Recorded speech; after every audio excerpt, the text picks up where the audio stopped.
Our top story tonight, the Trump administration today announced the reimposition of sanctions against Iran. Those began at midnight.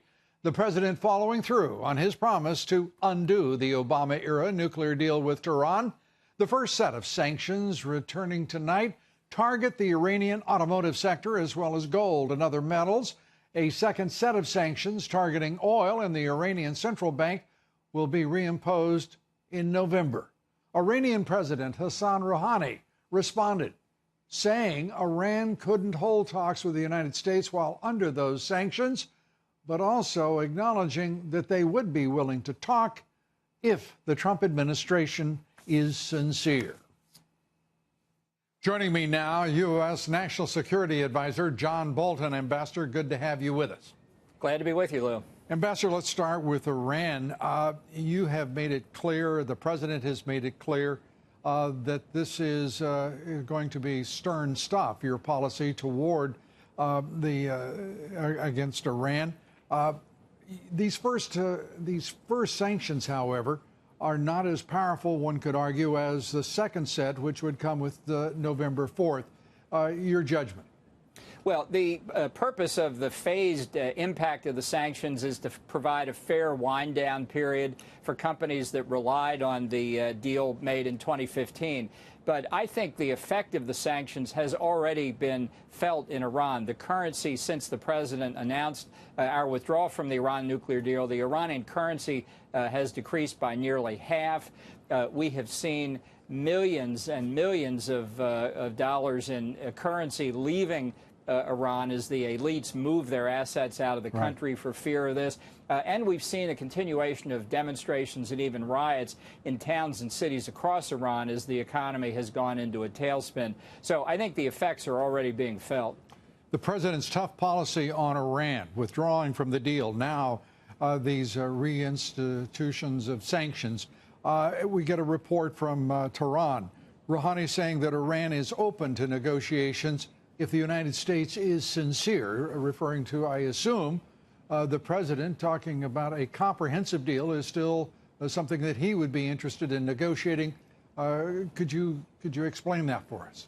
Sure. Look, the president has said since really beginning in the 2016 campaign, he's open to negotiating with leaders like Rouhani, like with Kim Jong-un, to sit down with them. The Iranians have used negotiations in the past just to delay the effect of sanctions and pressure and to continue making progress on their nuclear weapons program. So if the Iranians really want to sit down and talk about not just the failed nuclear deal, but their ballistic missile program and their support for terrorism and their belligerent military activity in the region, we're prepared to do that. That's a suggestion that France's President Emmanuel Macron has made that we'd like to see the Iranians carry through on. Yeah, it's interesting, and I'm trying to get a sense of what weight you give Rouhani's statement. It's obviously too early to call it a breakthrough. How would you characterize it? Well, in the past, these kinds of statements have been propaganda. We'd like to see some real performance from Iran, but the president made it clear he'd be willing to speak as long as we cover all these issues, not just the failed nuclear deal. And turning to China, the tariffs, there is obviously, this is starting to spiral upwards. It is still a minute fraction of the total trade relationship, which a lot of commentators forget when they start trying to explain why a market moves monolithically, at least in the minds of some. Your judgment about how far this is going to go and how far President Trump is prepared to go? Well, I wouldn't underestimate how determined President Trump is. I think the ball's really in China's court. Look, for 20 years now, almost, as part of the World Trade Organization, they have pursued a mercantilist policy in what should be a free trade environment. And they've done worse than that. They've stolen American and European technology. They've engaged in forced technology transfers. They've been biased against foreign investors and traders in China. And for too many years, American administrations have let the Chinese get away with it. So I think the purpose of the president's tariffs is not just related to the trade deficit, but to force China to be held accountable for the violations of the agreements it's made and the commitments it's made about how to deal internationally. And it's extraordinary, the years and years of what has been basically propaganda from so-called free traders about the fact that free trade does not have costs associated with with the U.S. economy. It's been deleterious. It has cut down economic growth.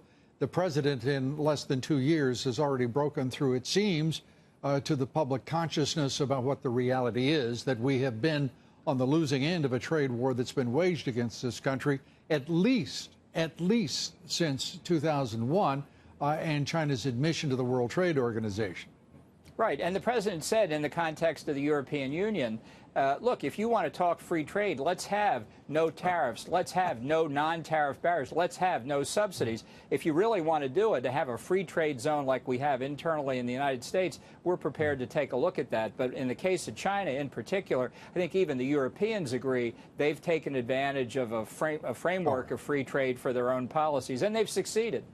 And it is, as the president made that offer, you could almost hear the Chinese and the Europeans sucking wind through their teeth at the very prospect that suddenly they would have to go to free trade. Ambassador, always good to see you. Thanks for joining us here.